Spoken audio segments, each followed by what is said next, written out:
Here I am to worship, here I am to bow down, here I am to say that you're my God.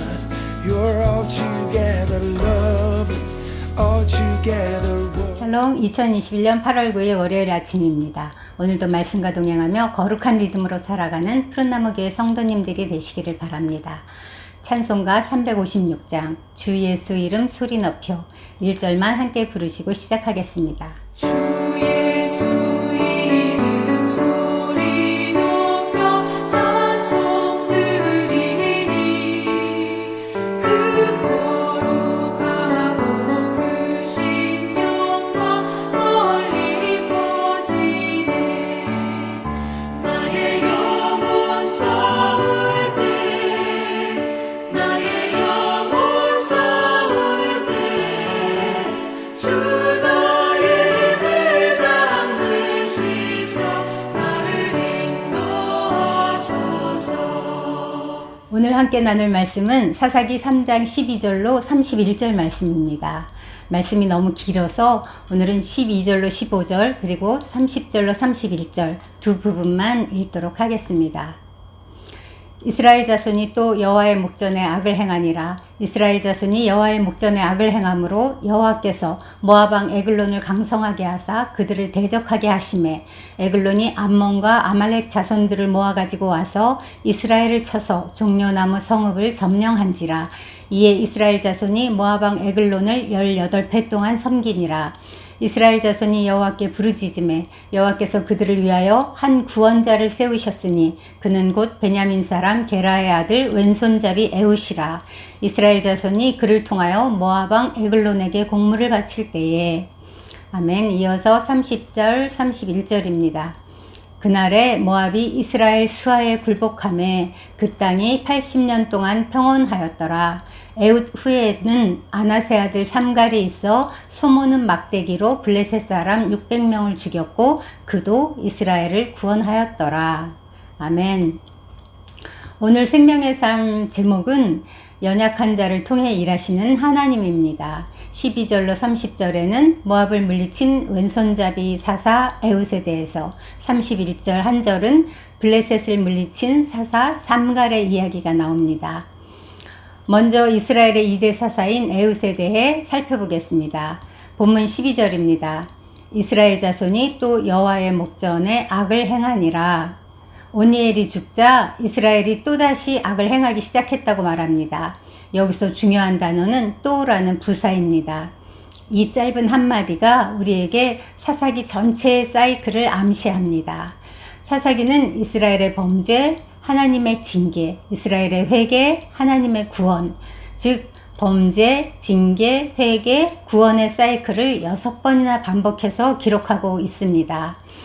인간은 끊임없이 범죄하고 하나님은 끊임없이 구원하시는데 인간은 또 그걸 끊임없이 망각하고 또 범죄합니다. 그래서 이 사이클을 죄의 사이클, 구원의 사이클이라 부르기도 하고 망각의 사이클이라 부르기도 합니다. 그럼 사사기가 말하는 죄악이란 무엇일까요? 사사기에서의 죄악은 바알과 아세라 같은 이방신을 섬기는 배교 행위를 가리킵니다. 성경은 이스라엘이 하나님을 버리고 이방신을 섬기는 모습을 마치 남편 있는 여자가 다른 남자와 간음하는 것으로 비유하곤 합니다. 하나님은 자신의 백성이 이방신을 섬기는 것을 결코 용납하지 않으십니다. 그래서 하나님께서 모압 왕 에글론을 강성하게 하여 이스라엘을 대적하게 하셨습니다. 여기서 강성케 하다에 해당하는 히브리어 하자크는 돕다, 붙잡다라는 뜻입니다. 지금까지 강한 손으로 이스라엘을 도와주셨던 하나님께서 이제 그들의 죄악을 징계하시려고 그 작은 손을 놓으시고 도리어 모압을 그 권능의 손으로 붙잡아 주신 것입니다. 하나님이 대적의 손을 붙드시자 대적들은 강성해져서 이스라엘의 종려나무 성읍을 점령하고 말았습니다. 종려나무 성읍을 빼앗겼다는 것은 곧 오아시스를 빼앗겼다는 뜻입니다. 자고로 오아시스 있는 곳에 종려나무 숲이 조성되고 그곳에 성읍이 건설되기 마련이니까요. 가장 좋은 삶의 터전, 경제의 중심지를 빼앗긴 이스라엘은 자그마치 18년간이나 모압의 압제 아래 살아야 하는 그런 징계를 받은 것입니다.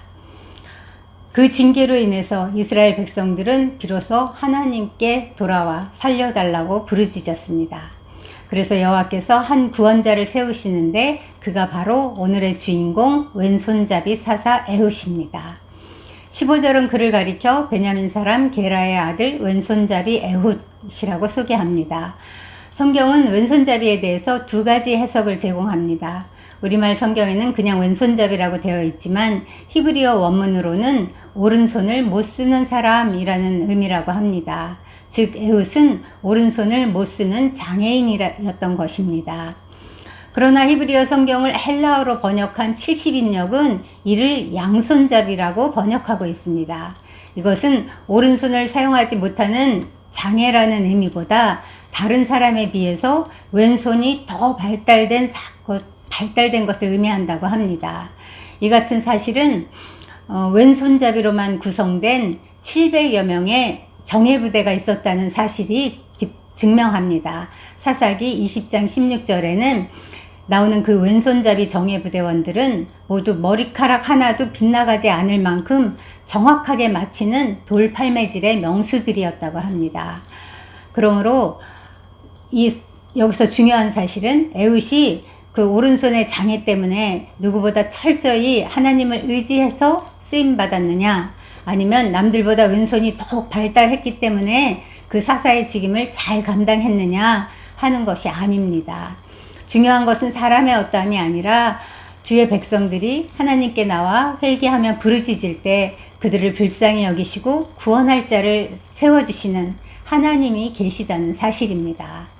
성경은 사람을 주목하고 사람을 찬양하기 위해서 기록된 책이 아닙니다. 성경은 하나님의 속성과 하나님이 하시는 일, 그리고 영적인 교훈을 주기 위해서 기록된 책입니다.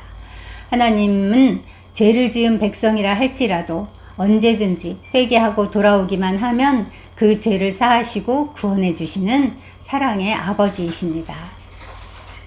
자, 그렇다면 하나님께서는 에훗을 통해 어떻게 구원을 베푸셨는지 살펴볼까요?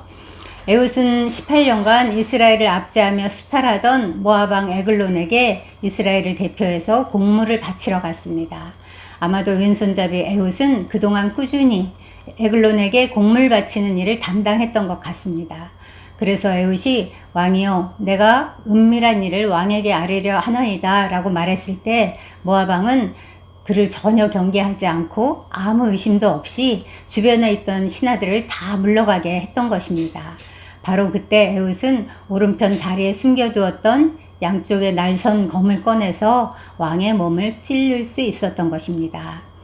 22절은 에훗이 찌른 칼이 그 칼자루도 나를 따라 에글론의 몸 속으로 들어갔다고 기록합니다. 이는 하나님께서 내리신 심판의 칼날이 에훗에 의해 힘있게 에글론의 몸에 꽂혔음을 강조하는 구절입니다. 하지만 우리는 여기서 그 비둔하고 살찐 적을 칼로 찔러서 칼날이 등으로 나올 정도였으니 에훗이 얼마나 사력을 다해 그 과업을 처리했는지를 엿볼 수 있습니다. 이 일을 통해 우리가 알 수 있는 한 가지 사실은 하나님은 언제나 주의 계획을 사람을 통해 이루어 가신다는 점입니다. 에훗은 필시 모압 왕을 죽이기로 계획했을 때부터 에글론을 단칼에 찌르는 연습을 수도 없이 했을 것입니다. 그러므로 사람이 하나님의 일을 마치 자기 힘과 능으로 하는 것처럼 생각하는 교만도 나쁘지만 하나님께서 다 알아서 하실 테니 나는 아무것도 할 필요가 없다는 방관적이고 나태한 태도도 옳지 않습니다.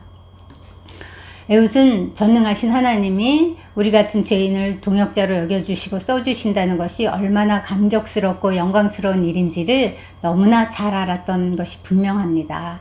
28절이 그의 마음을 대변해 줍니다. 나를 따르라. 여호와께서 너희의 원수들인 모압을 너희의 손에 넘겨주셨느니라. 여호와께서 넘겨주셨느니라. 에훗은 한순간도 자기 힘과 능력, 자기 경험이나 지식으로 이스라엘을 구원했다고 주장하지 않습니다. 그는 이스라엘에게 승리를 주신 분이 바로 여호와라는 사실을 확신합니다. 이런 에훗을 통해 하나님은 지난 18년간의 압제를 한순간에 바꾸셨습니다. 이스라엘을 다스리던 모압이 이스라엘에게 항복한 것입니다. 그 결과 이스라엘이 살고 있는 땅에 80년 동안 평화가 찾아오게 되었습니다. 이는 사사기를 통해서 가장 긴 평화의 시간이라고 합니다. 오늘 본문에는 에훗처럼 전후좌우 스토리가 다 기록되어 있는 사사가 나오는가 하면 아무 설명 없이 딱 한 줄로 등장하는 사사도 나옵니다. 범죄, 징계, 회개, 구원의 사이클이 자세히 기록된 사사들을 대사사, 그런 스토리가 없는 사사들을 소사사라고 부릅니다. 12절에서 30절까지가 대사사 에훗의 이야기였다면 31절 단 한 절이 소사사 삼갈의 이야기입니다. 제가 공동 번역으로 한번 다시 읽어보겠습니다. 에훗 다음에 나타난 사람은 아낫의 아들 삼갈이었다. 그는 소를 모는 막대기로 블레셋 사람 600명을 죽였다. 이리하여 그도 이스라엘을 구원한 사람이 되었다. 삼갈은 온니엘, 에훗에 이어서 이스라엘의 3대 사사가 된 인물입니다.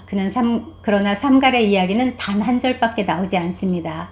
그렇지만 사사기는 그도 역시 이스라엘을 구원하였다 라고 기록하며 삼갈을 잊지 말라고 말합니다.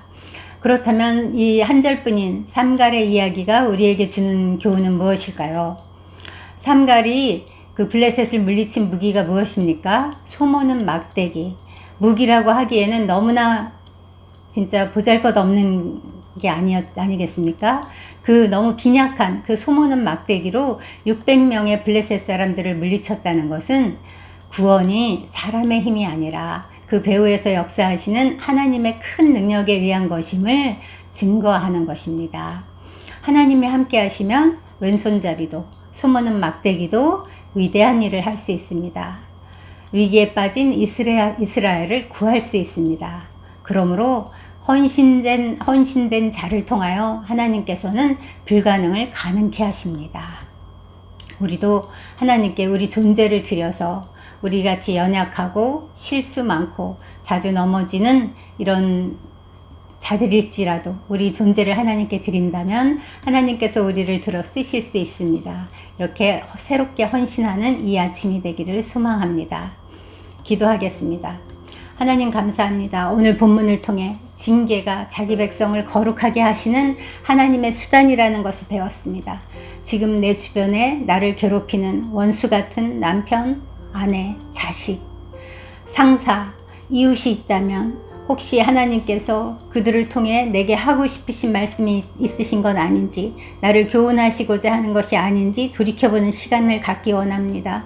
주님, 눈을 외부로 돌리지 않고 주님 내부로 돌려서 내가 먼저 회개하고 내 죄부터 먼저 청산하게 하시옵소서. 그리고 회개하고 주님께 돌아와서 주님 그 징계의 과정을 속히 끝내고 하나님과의 올바른 관계로 회복되어 주님 하나님과 날마다 동행하며 하나님께 쓰임받는 동역자로 살아가기를 원합니다.